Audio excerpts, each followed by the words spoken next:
In that way, number of consultant, associates, service experts are need to be coordinated right from the conceiving of this project stage.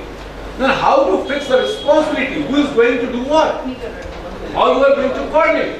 That has to be learned. And one who has learned will be in success. And how it to be done will be the topic of discussion today.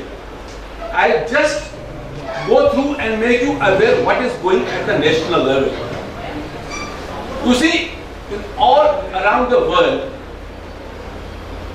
there is, even in Sri Lanka, Malaysia and Singapore, there are small countries coming under SAARC umbrella. Leave apart the European countries and America.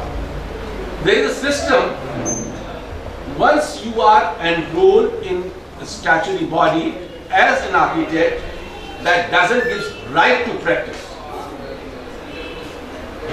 And for right to practice, you will have to have acquired a proficiencies after certain durations.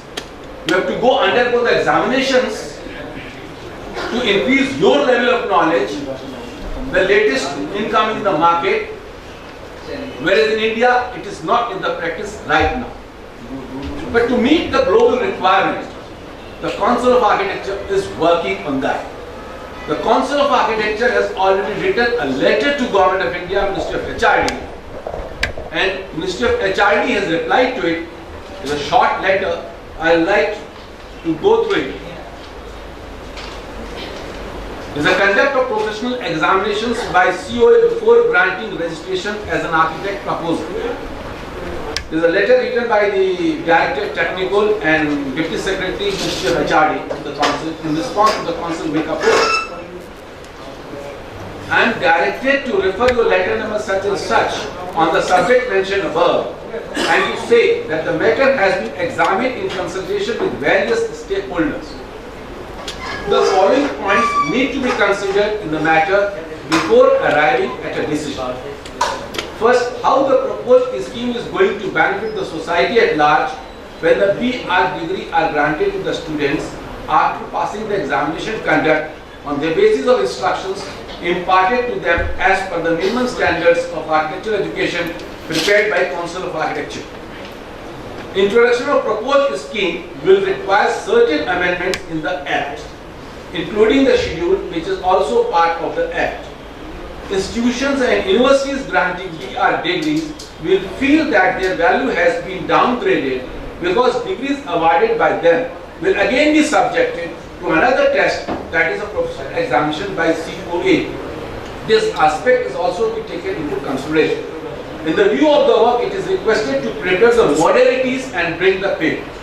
Now, in process of making the modalities, the council is working, and as in American Institute of Practice and Sri Lanka Institute of Architecture Practice, most probably this responsibility will be given to the Institute of Architects to prepare the modalities, how the examinations will be conducted, and this will be a sort of CEP, Continuing Education Program, and these type of workshops and conferences will be taken as a part of that. So you have to be serious about the subject and to attend and to acquire more knowledge every time to be in the market.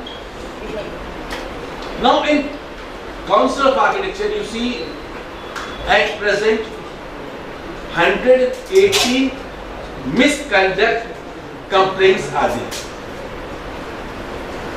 And these complaints are made by the consumer, the client, the municipal authorities, and the execution agencies just like CPWD and Indian Statistical Institute. This complaints varies. One, the complaint regarding the substandard drawings which made them not to complete the project in time. Second, architect not possessing the responsibility what he was supposed to. Third, architect doing works which he was not supposed to. So one has to be very cautious about the role and responsibility, and especially when you come to the documentation part, one has to be very particular. I'll give you a very brief of one complaint only, in which an architect, a very reputed firm in Delhi, took a project as a turnkey project for furnishing a flat at Gurgaon.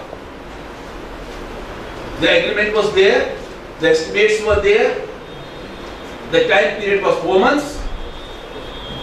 The contract agreement was signed somewhere in September 2009, which was revised in March 2010. But the project has not completed yet. Maybe I know the reasons. I am not going in depth what the reasons were. But the project is not completed as of today. And the client has sent a complaint of misconduct.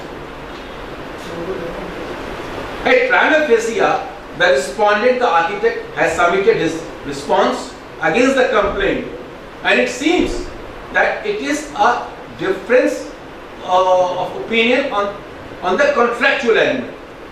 But he did a mistake. He signed the document as party number 1, the client, party number 2, Mr. So and so. Scope of work for a contractual project for turnkey project, but the next line was very, very much to be taken with caution. Hereinafter, the second party will be called as an architect, and he will design also. And this one line brought him under the umbrella of misconduct.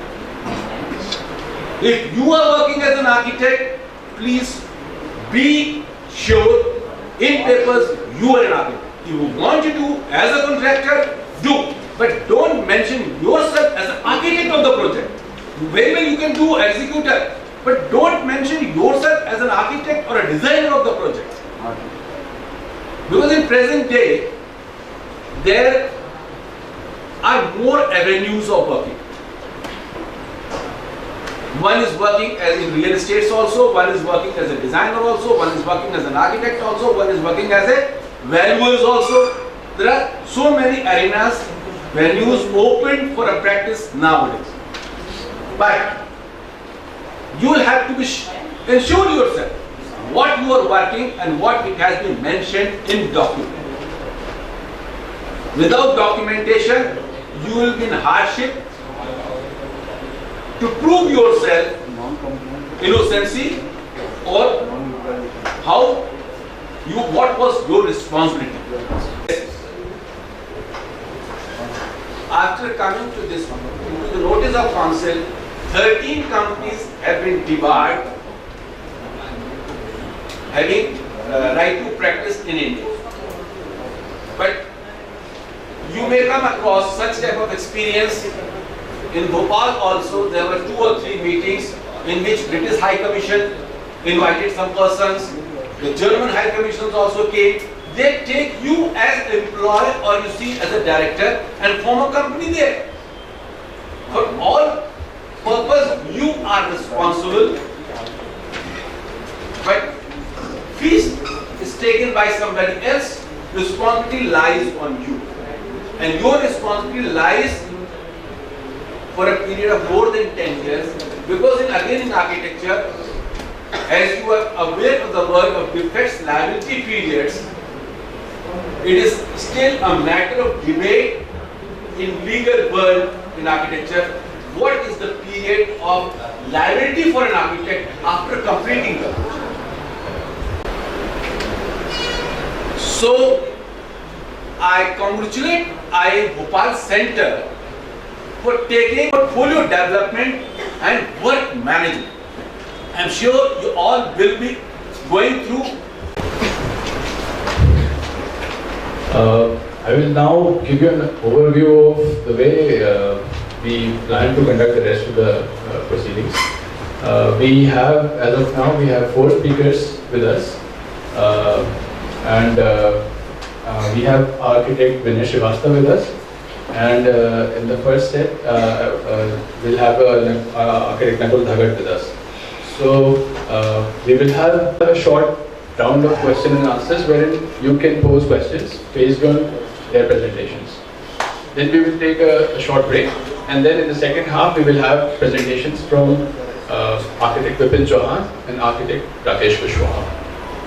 I've been a teacher since last 20 years now, and it's so nice to see so many of my students starting from the 90s till 2013 sitting here in the ranks, and it really feels good to see them as successful practicing architects. And we are doing just a small bit in the institute. Rest, of course, the seniors in the profession teach a lot, and it's that fraternity and that patronage which has taken the profession along and in better lines in the city. And I just hope that this thing continues and gets stronger over a period of time. I'll start also. It was good to have me in the beginning because I am from academics. I might be presenting an ideal situation. I might be presenting something that has not been put to test by me in the actual professional scenarios, with the actual situation sometimes ruining what you ideally think is the best. The actual situation actually modifying, maturing and improving what you thought was the best. So after my presentation, I am sure the architects in profession would be able to put more light in it, where how is this functional or not.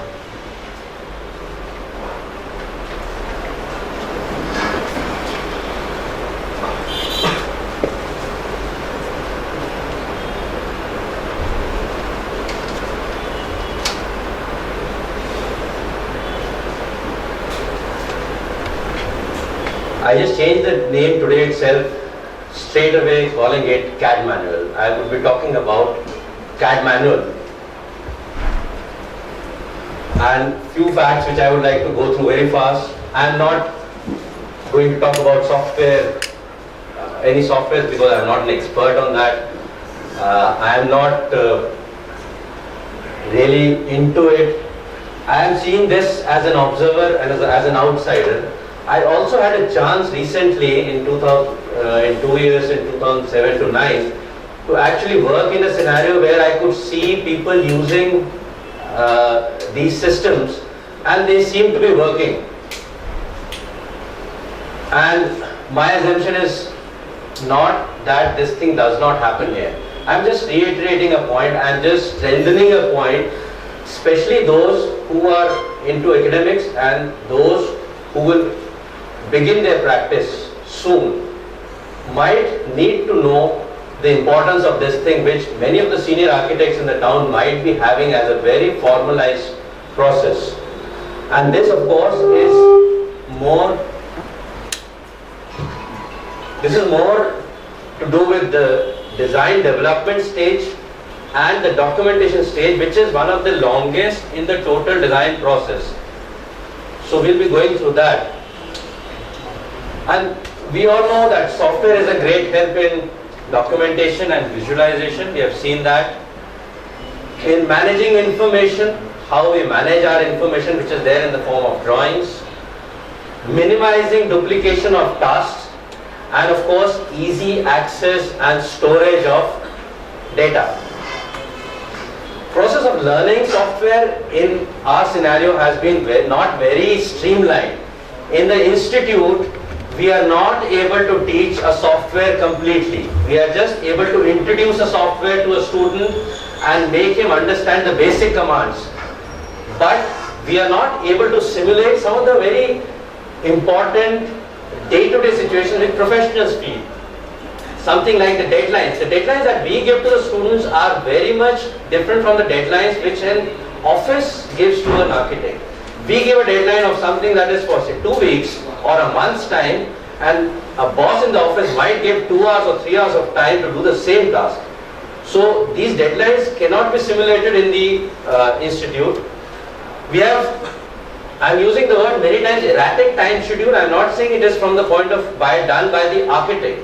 Erratic sometimes because of the client also. The project comes, it starts, due to some XYZ reason it gets stalled, it is shelved, archived, and again it might come back into the market again, that is access. So that sort of erratic thing which we do not have in the academics. And then of course parallel tasks which we cannot give. In our design as students, we are given a design exercise which goes for a semester's time, and the parallel processing which you as a student are doing, the professionals are doing that in a much more, in manifold ways. At the same time, a same person might be going through many projects, doing the designing or detailing of many things. So these are some of the things which we are not able to simulate in our academics. So